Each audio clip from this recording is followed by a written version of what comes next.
Welcome to Make More Marbles. My name is Brad Hart, and we're here to interview the game changers, the future makers, the co-collaborators and creators who are here to collaborate with one another towards a better future for all of us. Enjoy the show. We've got a great guest coming up for you right now. Welcome to Make More Marbles. My name is Brad Hart, and today I am thrilled, honored, and overjoyed to have Geoffrey Woo, the CEO of HVMN, on the call today. Hi, Geoffrey. How are you? Hey, Brad. Thanks for hosting. Absolutely, brother. And we got some SoCal in the house, a little bit of San Diego, a little bit LA. You're up in San Francisco now, but you grew up in LA. Is that right? Yeah, a town called Palos Verdes, which is southwest of LA proper. My folks are still there. My brother lives in downtown Arts District. So LA is cool. So SoCal at heart, SoCal team. I know where it's up, man. Yeah, I love Rancho Palos Verdes. I mean, you go up those hills and the cliffs and the bluffs. I mean, it's beautiful. Yeah, it's a hell of a drive. How long you been up in NorCal?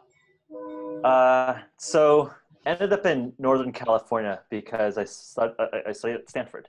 So came up for college and stuck around ever since. So about 10 years now in the Bay Area. Love it.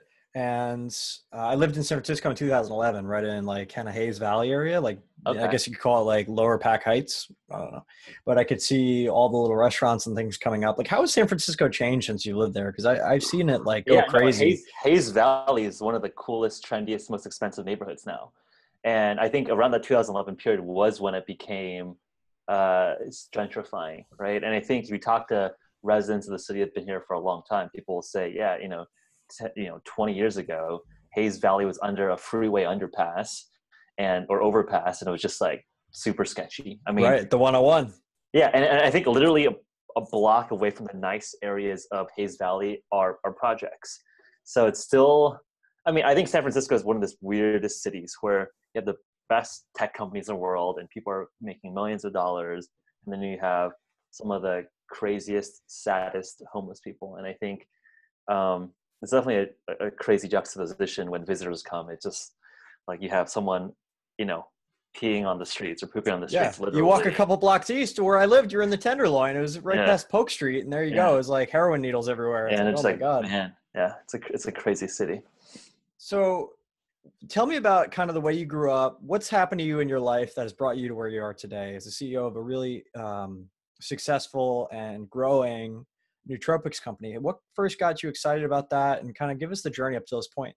Sure.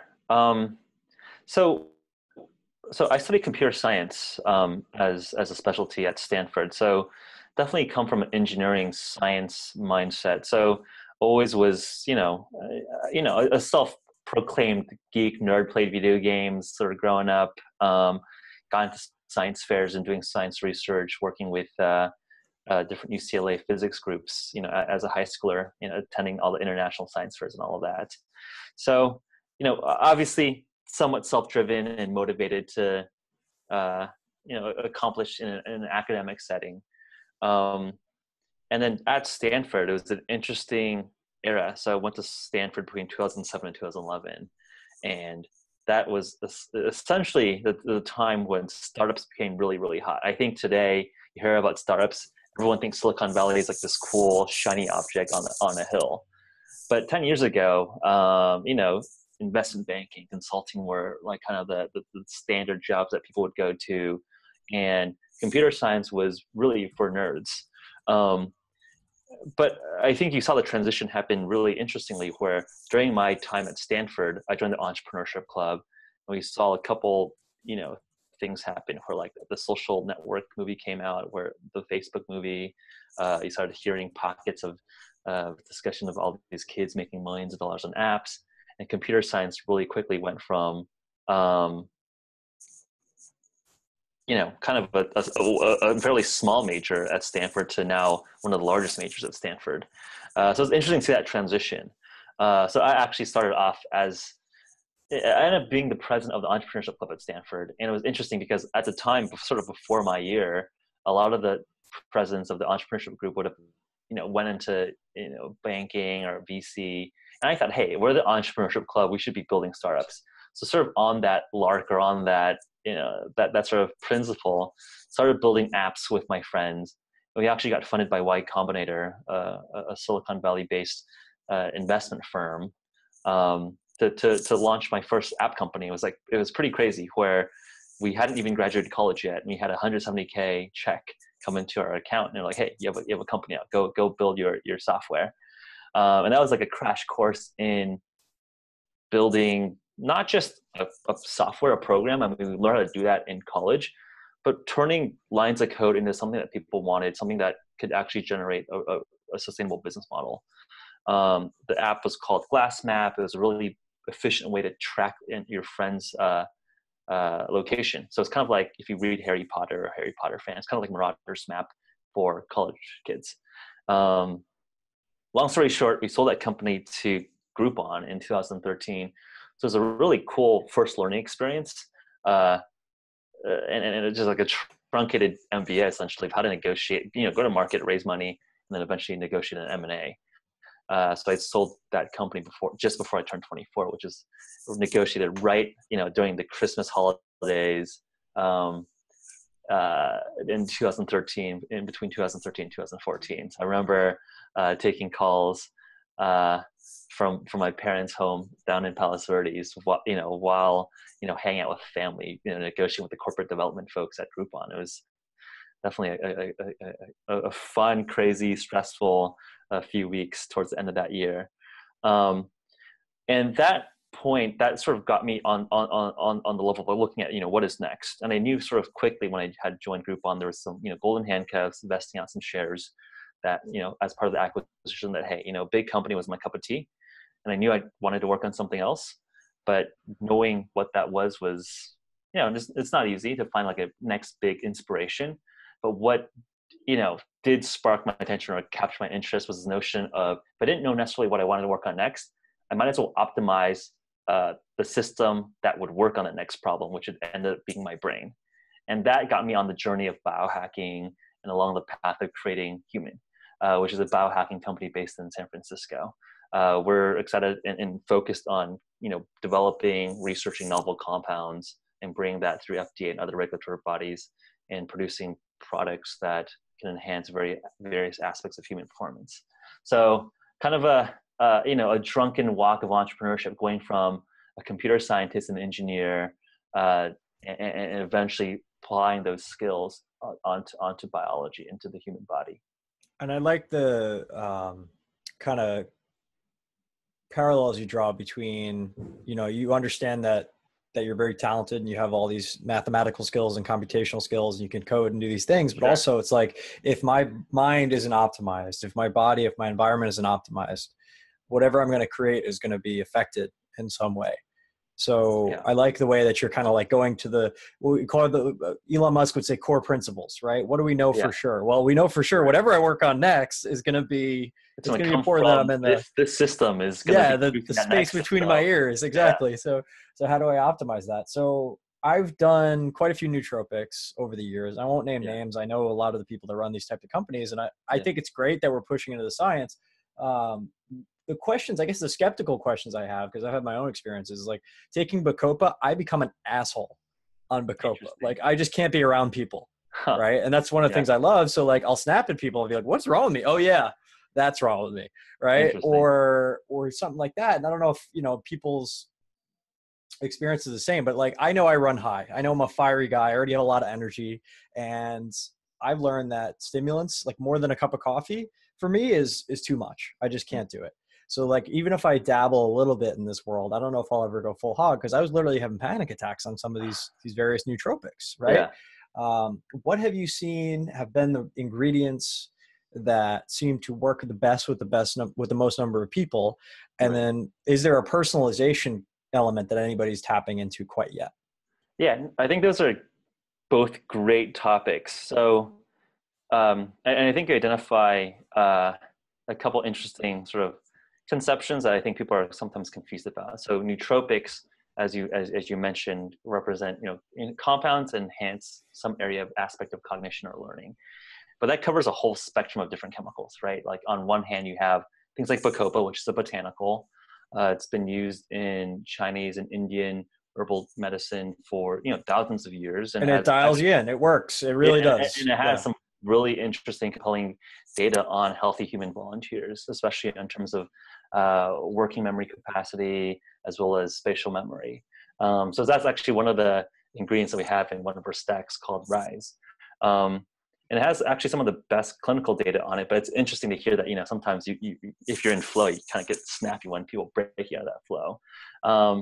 So I think that's an interesting area. And then on sort of but it's a supplement, it's generally regarded as safe.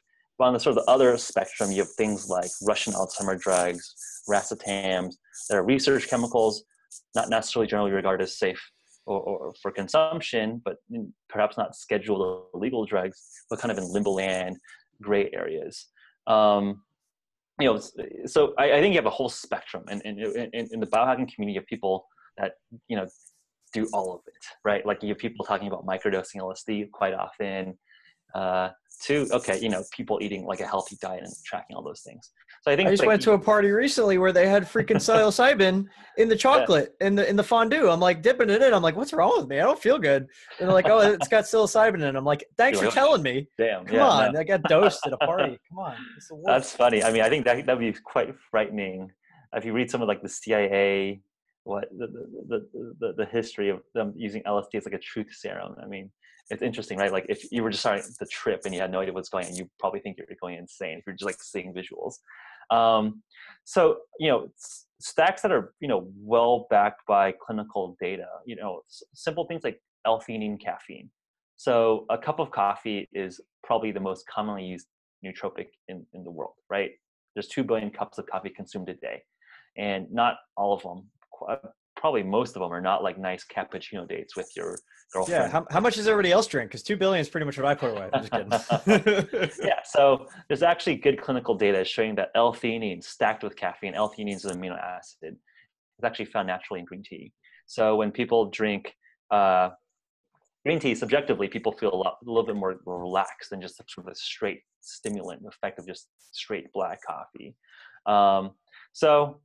L-theanine and caffeine, there's actually good clinical data showing that stacked together is better than just caffeine alone on terms of reaction time and semantic word memory. So for example, this task is, can you identify that a beagle is a type of a dog, but a canary is not a type of a dog? So people on L-theanine and caffeine score better than just caffeine and placebo. So those I would say are, nootropics that are relatively safe, low side effect profiles. And these are sort of what we focus on at Human, things that have low side effect profiles but are effective and shown in clinical data. But people get a little bit more adventurous with things like, the Russian Alzheimer drugs, things like Noopept, piracetam, the racetam groups. I think that's an interesting bucket. I think a lot of people are experimenting with, had a friend who runs founded a company called Astrovac, sort of a Russian Expedia, who uses SSRIs, antidepressants, and MDMA and nicotine as like a kind of like a stack to like feel like he can socialize better and perform better in context. So people can get pretty aggressive on tailoring their stack. But I think it really reflects the second point that you brought up, personalization, right? Like we all have different genetic makeups, right? My DNA is going to be different from yours. And there is already early data being published showing that, hey, you can actually see in your DNA if you could be a fast caffeine metabolizer or a slow caffeine metabolizer. For myself, I know that I'm a slow caffeine metabolizer, meaning that caffeine stays in my system longer. So theoretically, I should be taking a different caffeine dose than if you were a fast caffeine metabolizer. Maybe you have a different ratio of L-theanine and caffeine. So I think there's definitely, that's definitely the future. But I think in terms of data to really make rigorous claims on like, hey, Brad, I can guarantee you that a 2-to-1 or a 2.5-to-1 ratio of L-theanine to caffeine is going to be optimal for you. The data is not quite there yet. Yeah, and how would you test for that, right? So like, you would do like a bunch of N=1 experiments, or find people with the same genotype as you and just do a trial like that. But I mean, that takes a lot of time and effort and resources. Well, I can remember that, when Tim came out with the 4-Hour Body, I read that book, and that book helped me change my life. I did this low carb diet, lost 30 pounds. It was great. Yeah. And I remember one of the things he talked about, a couple things, was like Naranjan to extend the effects of a caffeine. So eat a grapefruit, drink a cup of coffee, it'll last longer. Right. Seems to work, right? The other thing he recommended was SpectraCell. which is a really difficult company to deal with because they just take a while to go back and forth. They didn't bill me for like 6 months. It was a very strange experience, but their test was really accurate in figuring out all these little micronutrient deficiencies. So I'm wondering, like, where have we gotten on that piece, right? The actual physical things that your body needs versus the things that we're adding that maybe you don't need to survive, but would optimize.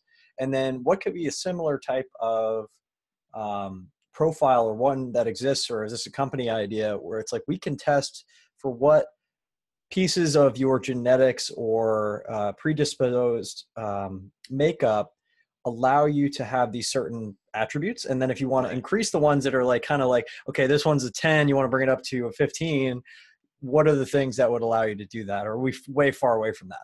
I'm just curious. Yeah, no, I would say that there's smart people working on all aspects of that stack, and it's a complicated puzzle, right? And I think it's also complicated in the sense that there's a medical FDA perspective on that as well. So regulators are very clear that if you are changing someone's, medical practice or what they do to their health, that's considered medicine, and you need to be advised or go through a doctor, right? So I think you actually saw, some issues with 23andMe in the last couple of years where some of the genetic tests were falling into, a medical device territory where there's, their diagnostics on your genes would essentially tell you, hey, you have a likelihood of this disease, and people would, ask their doctors and essentially modify their treatment protocol. But so I think more aggressive biohackers that, that are in our community in Silicon Valley essentially work with their doctors to get prescribed all of these tests you're talking about. So like, last year I did, sort of a biohacker challenge, 90-day biohacker challenge, where I did urine, blood, saliva, fecal, urine tests. So I just literally took all kinds of liquids from my body and, went through medical grade tests to get the baseline of all these different measures and optimize and see if different nootropics and fasting could alter and optimize those biomarkers. So these services do exist. You can access them either through your doctor, or there's some consumer grade services that are being spun up now. Usually they're a little bit less robust because, they're afraid of getting in trouble with regulators. But there's definitely services out there that give you data, surface of data. I think the basics to start is, I think something like 23andMe will give you a baseline sense of your genetics. You can run through special services like things like Athletogen, Promethease, that take that raw data from 23andMe and run it through more speculative, more more aggressive predictions given your genes, your SNPs, which are specific chunks of your DNA. So there's I think the data is out there. It's just like not necessarily like, hey, this thing is an awesome, easy Apple experience. And that was kind of the impetus to start Human, where it's like a lot of people have been playing with nootropics in biohacking for forever, right? Like our entire species has been predicated on the notion of wanting to be more effective, stronger, faster, better, and I think it was like, hey, there's a ton of information out there, a ton of crazy stuff, ton of legit stuff, kind of sketchy stuff. How do we provide the best experience for people like myself who didn't start with like a hardcore bio background, but it was very motivated to become a relatively up-to-speed biohacker? So you were talking about how, we're getting into that kind of FDA realm where they start to overregulate things, or not overregulate. They want to protect people. Obviously, that's not the right word, but regulation is obviously a thing that needs to happen. Yeah. So that all these massive, crazy claims can't be made, but additionally, so that, good medicine rises to the surface. What are some of the ways that you see that process evolving? Or is it going to, because I see it as like the big juggernaut pharmaceutical companies have an advantage there. And they kind of like that they have the advantage there, is that they can own this process. And most of the little startups can't get into that realm and play in the realms that they play. So where do you see, maybe with new technologies coming out, that starting to close the gap? Like I'm obsessed with blockchain as one example. I think that's going to change a lot of things. But what are some of the things that you see? I know a lot of awesome entrepreneurs working in the space of making pharmaceutical discovery a lot cheaper. But I think as applied to biohacking, I think we're really going to start seeing a bifurcation of what the FDA will start regulating. So you have classic medicines. Medicine is defined as the diagnosis, prevention, and treatment of disease, which is very sort of narrowly defined in terms of bringing sick people to normal states, right? But that's not the full spectrum of human performance.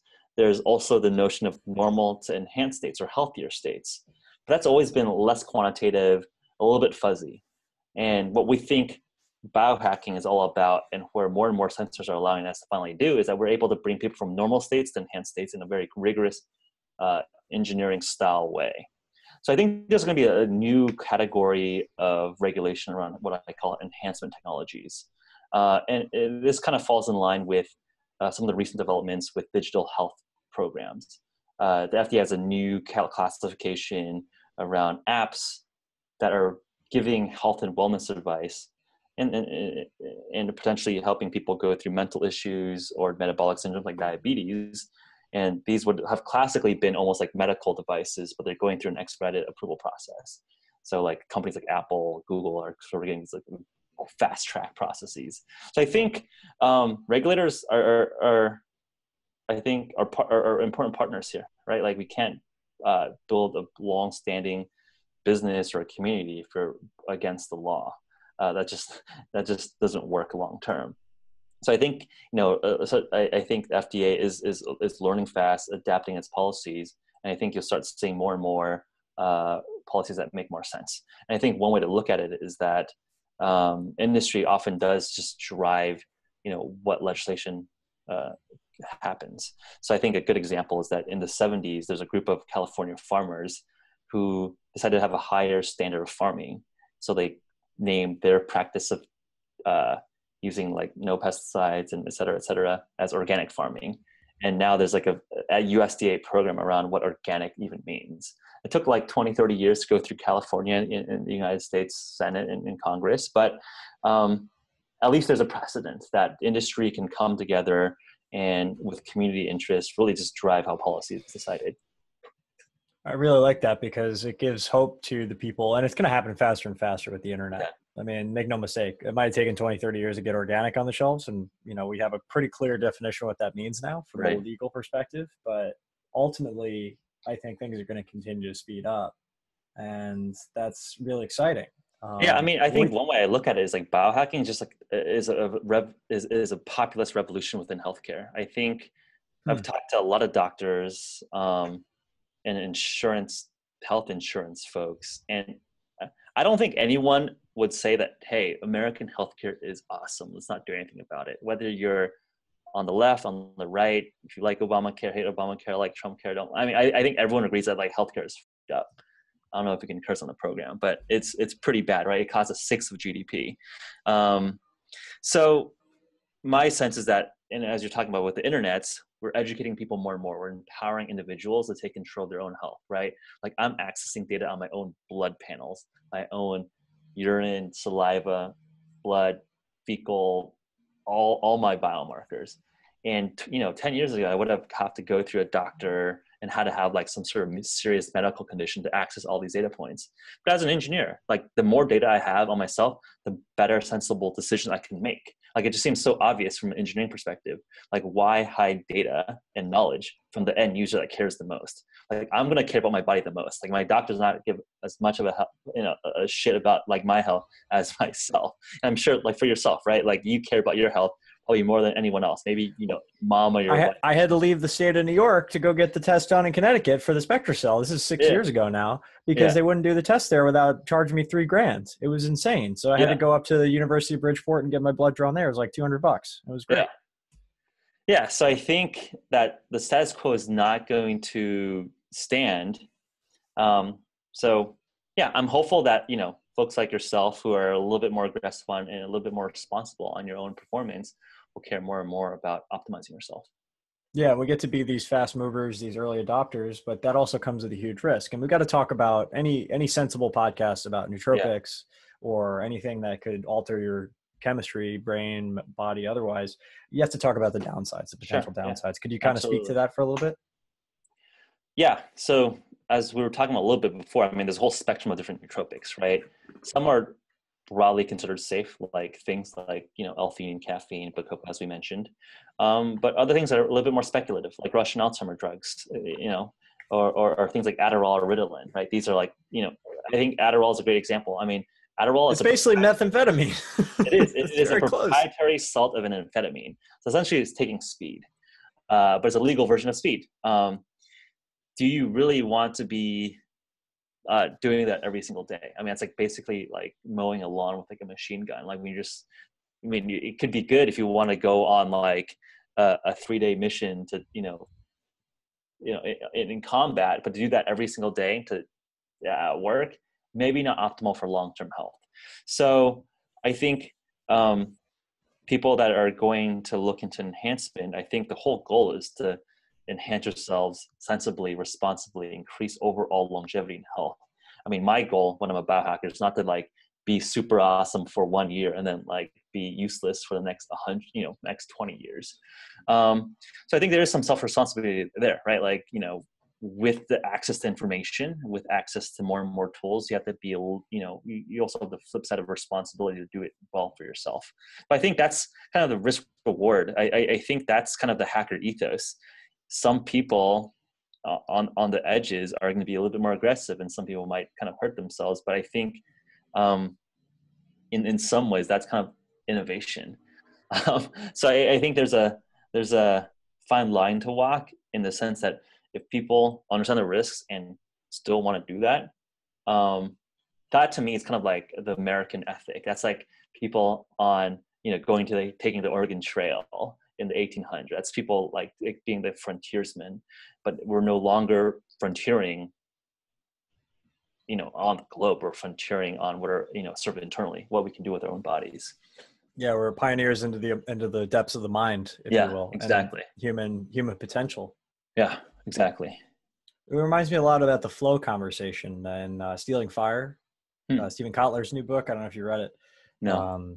So Kotler and Peter Diamandis wrote a bunch of great books, and also Stephen Kotler has written a number of others called like Tomorrowland, and Stealing Fire is about the hacking of flow, how to get into flow, what the people who are achieving flow on a regular basis are doing, especially extreme athletes. Yep. And how they're literally putting their lives on the line to get into flow. Yeah. And they're pushing the edge of what's possible for humans, but we're learning a ton from their experiences. Yeah. And some of them don't make it, but it's like that pioneering spirit, the one that goes first. So it's a pretty interesting dynamic. Like, we wouldn't have what we have if it wasn't for the people that are willing to risk everything for it. Yeah. I mean, I think that I think we shouldn't just revert to the mean. I think in society, I think everyone wants to pull you to norm. And I think norm is very boring. Norm is very average. Do we all want to be average, or do we want to have outstanding outcomes? If you want to have outstanding outcomes, well, then you must have some sort of outstanding characteristics that would drive you to have an outstanding outcome. So we have to do something different. That's Tony Robbins' language coming up. Outstanding outcomes. Last 2 millimeters. Sure. Yeah. Right. But I heard good things about Tony Robbins, but I've never been to his. You never been to Tony Robbins? I brought 47 people to the last one. You got to come with us. I hear it's in San Jose. We're going to San Jose in March. I got the best price on VIP tickets. Come with us. It'll be a lot of fun. Okay. Yeah, I hear it's like that guy is a superhuman. Like, the guy is just He's on incredible. stage for like 6 hours and doesn't freaking like. 6? Try 15. Tony wears a watch. He never looks at it. Damn. Yeah. I mean, that's good stamina. Good for him. I'll show you a few things about how this body that you have works. Oh my God. Yeah. The nootropics be damned. I mean, that's why I'm so high up, because of Tony. I've been to 11 Tony events. Okay. I see. Anyway, sorry about the digression, but what's the end game here? Like, for you as a mission, as a company, like, what would you like to see happen if you had all your hopes, wants, and desires made? Is it just progress? Is it just moving the ball forward? Or is there an outcome in mind that you consider to be outstanding? I like to think about what we're doing. The biggest outcome for me is that, can we really change culture in a way that I think computing has changed culture today, right? I think 30 years ago, if you talk to the average person and we're saying, hey, you can have a supercomputer in your pocket that's going to give you access to the entire history of humankind and all the knowledge produced, they'll be like, wow, that's like a freaking crazy magic device. But now that's just that's a standard for us today. And I think there's the same potential with biohacking. Can we optimize our cognition, our longevity, our aerobic physical performance using nootropics, other technologies, and sort of redefine what it means to be human? So, if we can make some sort of impact in changing what people think is mainstream, I think, in our wildest dreams, in 10, 15 years, everyone is a biohacker, just like part of our daily lives. For sure. And I think as time goes on, what it is to be a biohacker will shift. Right now it's cutting edge, and eventually it'll be like, oh yeah, everybody does this kind of stuff. This is just normal. It's like everybody switches from, oh, we ate, what we grew, and then we started eating low fat, and then we started eating, we started realizing that was horrible for us, and we were gaining all this weight. And now it's like everybody's trying to get rid of sugar and gluten and dairy and wheat and soy. It's like, okay, the more we know, the more we know. Yeah. And I think these cycles of out of balance, because everything moves in waves and plateaus and moves in waves, will begin to get shorter as we learn more and we grow faster. I think the dangers lie in, I just had a great interview earlier where somebody talked about this, that we buy the hype before we have the data to back it up, or we share information without really vetting it and getting to what the core of it is. And it's so easy to do on our social media age. Everybody's got a platform nowadays. I guess it's just coming back to, okay, this is cool, this is exciting, let's just give it a little bit of time to sort itself out, what's true, what isn't. Like the caffeine thing, I mean, we kind of know what that is. It's our favorite poison. It's got its downsides, certainly, but we love it, and we're going to keep it. And it's not killing anybody as far as there's some good, interesting data where it's correlated to just overall longevity. I mean, it'll reduce the risk of all mortality, which is like, people don't really understand why, but I think it's an interesting data point. Like baby aspirin apparently reduces all mortality risks, and so is something called metformin, a diabetes drug. So in a clinical trial, diabetics using metformin lived longer than normal people. So there's like certain things out. And so caffeine is like one of those things where like caffeine correlates to less mortality, but it's not necessarily causative. But there's interesting correlations there at least. Yeah. Well, what's the most dangerous one you've ever heard of? So I know you've gone down the rabbit hole on all these. I'm just kind of curious, like what's the thing that, like Provigil was a really good example, like the one that fighter pilots are using in Israel, that's like some people are using recreationally or to just get their work done. Like that's dangerous. That's a dangerous compound. You shouldn't use it in high doses or for a long time. Provigil, modafinil. It's definitely one of the more popular ones. I mean, I think it's a narcolepsy drug, right? Like it's a disease where like you just fall asleep randomly. So it just keeps you up. I think there's just like literally infinite variations of compounds, right? There are literally like research peptides developed by DARPA that help you like heal faster, but have only been tested on rats, or things that are like precursors to like build new neurons, but they've only been tested on animal models, and people are kind of acquiring them and kind of. We're going to accidentally produce some X-Men mutants with those or something. or they accidentally give themselves cancer, right? So like I think. There's a lot of exciting things that have early promise in animal data, but we are not mice, we are not rats, we are not C. elegans, little, nematodes. So I think take the more speculative with a grain of salt. But again, I think that's the beauty of the hacker community, right? Like I might not necessarily take as big of a risk at this point, but I think, there's definitely people that, but if you're open to it, you read the risk, you understand it, the risk reward profile, and it's something that you're interested in. I think it's like, hey, it's a free country. I think that's the beauty of our country. Yeah, I agree. And being able to self-direct is the essence of freedom. Yeah. Being able to make informed choices, to have the information, make informed choices. That's the definition of life, liberty, and the pursuit of happiness, right? It's not going to look the same for everybody. Yeah. So I really appreciate that you share that worldview. What would be one or two pieces of advice that you would give somebody that's interested in this world and doesn't know where to start? I think the first part is get educated. So that's a big area that we've invested as a company. So we run one of the largest intermittent fasting communities called WeFast. I personally fast 36 hours every single week. We have, over 10,000 people just doing all sorts of different types of fasting with us. So I think that's the interesting part. And a big part of that is that it's kind of like a shared activity, a free activity that biohackers from all walks of life can participate in. I think it's a great resource for people that are interested in biohacking to ask those stupid questions. We have a biohacker guide on our website, hvmn.com/biohacker-guide that, or biohackerguide.com, that talks about a lot of like the early, questions, like what is cognition? How do we hack it? Like, how do we even measure cognition? Like, when we're talking about hacking it, how do we even know it's improving if we don't know how to measure it, right? It's great resources from there. Or just like find us on social. I mean, I think like there's also, besides our platforms and our content resources, I mean, like things like Reddit Nootropics or Reddit Keto. There's just plentiful, groups of crazy people tinkering with all sorts of random technologies. Like there's some friends based in Oakland that are using CRISPR to make glowing beer, right? Like you genetically modify yeast to glow, and you can have beer that glows under a UV light.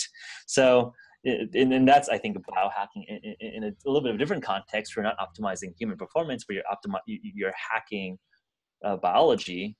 So there's people out there. So just like type it into Google, reach out. I think everyone in the community that I've come across are super nice. And I think we know we're kind of at the cutting edge. And I think a lot of people on the cutting edge just want to share their story and bring more people into the future, if you will. So reach out. I think the worst is they ignore you and you don't lose anything.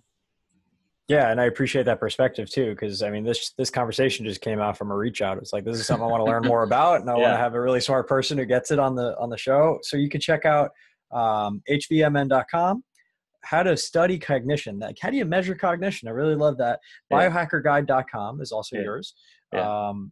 The funny thing is that I've been fasting for 5 years. I didn't know that community existed, so I'm going to check it out for sure. Yeah.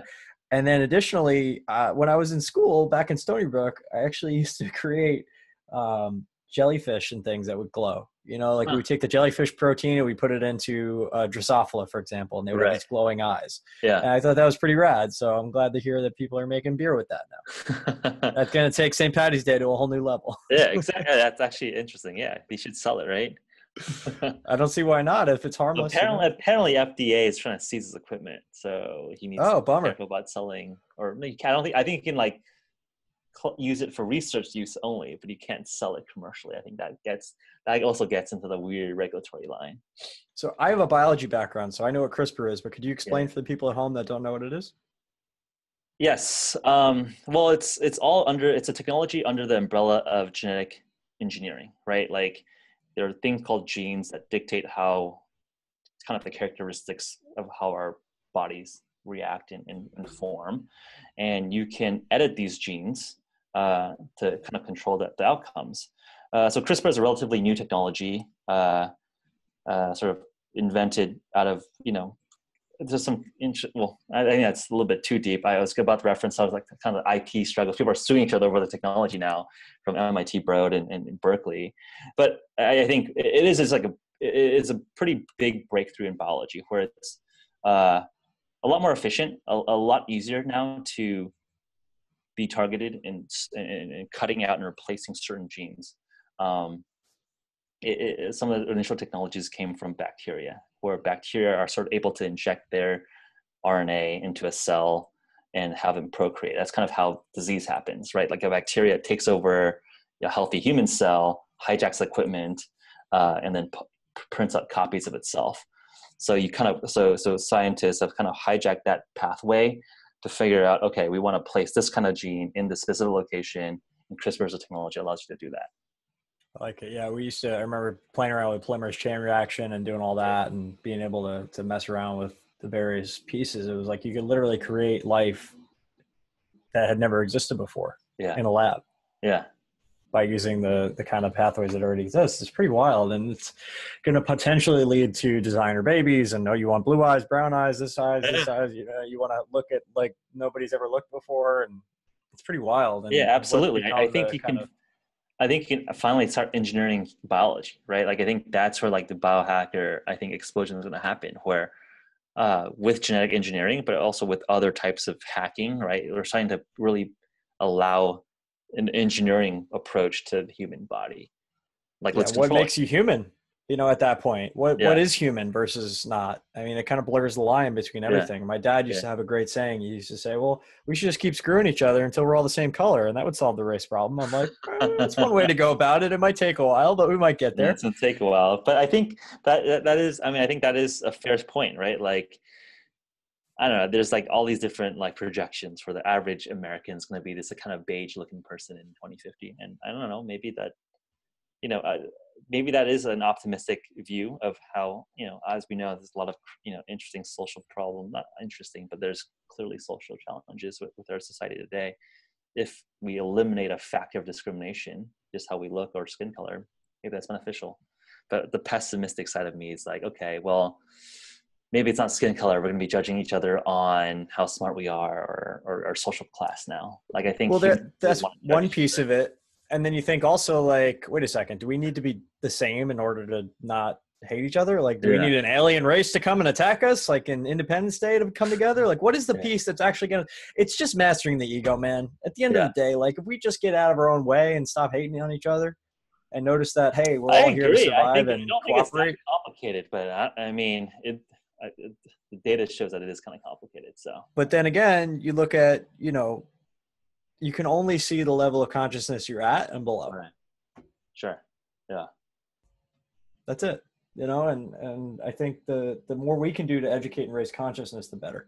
And yeah, giving people the tools might open up their minds to another thing, and it's yeah, kind of a cascading effect. If I had never done the slow carb diet, I wouldn't be standing here talking to you today. yeah, And that seems so irrelevantly tied together, but it's really just a chain reaction of events over many years. yeah. I think you were exposed to a concept that led you down a path of open-mindedness and exploration. I think there's like a great Mark Twain saying, like traveling is like the best antidote to like local, like small thinking and racism. It's like, yeah, if you just, I'm sure if you travel around, like every culture, every country essentially have the same kind of dreams and goals. People want to have, good health, a happy family, and like a way to make a living, and like, and do something they think is meaningful. And I think we should have enough resources on this planet to allow everyone to be able to do some form of that. Food, energy, water, shelter at a basic level for all humans. That's a good goal, right? Let's Now, work towards now that that. we have, now that we have the ability, I think, to do most of that, if not all of that, now we also have the responsibility to shift our beliefs about whether it's capable or not, or what the Yeah. incentives are around it. Right. Right. It's like if we could just free up all that time, energy, and attention that's now currently being used to just survive for most people into what could we create with that Yeah. productive, I mean, the whole world shifts. Yeah. The Absolutely. whole world shifts. And another great quote that somebody was telling me earlier, Don Miguel Ruiz Jr., who his father wrote the Four Agreements, said that I've spent my entire life healing the wounds of unconditional love. I'm sorry, of conditional love, and Okay. introducing unconditional love into my life. And what does that look like? And that's kind of the answer, right? It's like, it's that cliche, like love is the answer. It's all you need. But it's really true when you come down to it. Like if we just cared for each other, if we just spent more time focusing on what we could give to others, which is technically unlimited, versus what we could get ourselves, which is definitely limited, Right. the whole world would shift overnight. And that's kind of the whole philosophy here. And this is why we have these conversations, because these Yeah. people out here like yourself in various industries that are kind of these marble makers, right? Let's make more for everybody. Sure. Yeah. Be above and beyond what they could ever need for themselves. I mean, you already sold a company. I'm sure you're doing fine, but you're still out there pushing the envelope. Yeah. Even though you don't need to, you desire to, you have a higher aspiration. And we Yeah. get to come together and all do that and collaborate with each other and cross-pollinate across industries in ways that have never happened before. And that's really the vision I see. It's like, how do we get all the smart people in the world talking to each other and creating better solutions, better systems that serve more people? That's it. No, well said. I mean, I think that's, well said. If I could be a catalyst for that, I've done my life's work. This is where it starts with a podcast. Gotta start somewhere. Gotta start somewhere. Yeah, I agree. Geoffrey, I really appreciate you being on the show. I want to kind of just put the focus on you now, since you've been so generous in sharing your knowledge and wisdom and what you've been working on with us. I do this with all my guests, and if you haven't seen the show, I never tell them beforehand, but we have this thing called Seeds and Crops, and CROP stands for Connect Resources, Opportunities, People, and Systems Together to move your mission forward faster. So how can we help you move your mission forward faster? I think some of the resources that I shot out earlier are great places to start, right? Our website, our biohacker guide, our community, WeFast. But what do you need? What do you need? It's hard. I know you're a giver. I get it, but everybody wants, needs, and desires something. Well, I could use some sales, I guess. I don't know. All right. I mean, if you want, Promote Human. Done. Yeah, Try his product out. Human, right? Like we have actually a link for all your listeners. Oh, sweet. Yeah. What's the link? Go.hvmn.com/MMM. Make more marbles. Love it. 10% discount for all you listeners out there. But yeah, I mean, I think it's just like, honestly, I think it's just like, I think more people that are aware around, hey, we can actually take responsibility of our own health and start understanding our own biometrics, the better. I think that's what if I were to ask, like, hey, just be a part of the community, be a part of the dialogue. Let's help spread the knowledge around that. It's not your own health, your own performance is not just like you going to the doctor every year or two. It's about being like, you probably care more about your computer or your car more than your own body, for a lot of people. Like, look at it as like the most valuable machine that you own. And if that is the case, like, you will study on it and try to put the best inputs into it. Yeah, you wouldn't learn more. You wouldn't put regular gas in a Lamborghini. So why do you put it in your body? Yeah, 100%. I like that. And then, okay, so go.hvmn.com/MMM. Yeah. And then get 10% off on whatever they want. Yeah. What do you recommend to start out with if nobody's tried your stuff yet? So my favorite nootropics, our Nootrobox products, are Rise and Keto, and these are great daily nootropics. Bacopa is one of the ingredients we use in one of the stacks, and Keto 3 is a supercharged omega-3 stack. So we've all heard about like the benefits of omega-3. I think that's kind of well understood. But there's two fatty acids within the omega-3 classification, DHA and EPA. And usually in biology, EPA is the higher ratioed one. Well, it turns out that DHA is the one associated with brain health. It forms the main precursor for our neuron cell walls. So we turbocharge the ratio of DHA in our Keto 3 product. Or if you want to go even super lightweight, we have an awesome product called Go Cube. It's a chewable coffee cube. It contains an L-theanine caffeine stack. Have a cup of coffee in a cute little cube. We were on Shark Tank. I'm going to try. That sounds awesome. And we're in actually a couple thousand convenience stores in the country. So getting some good retail distribution. So you can find us in, I think some of our biggest retailers are Come and Go in the Midwest and a lot of the West Coast 7-Elevens. So, either find us in retail and convenience stores or find us online. Or also on Amazon.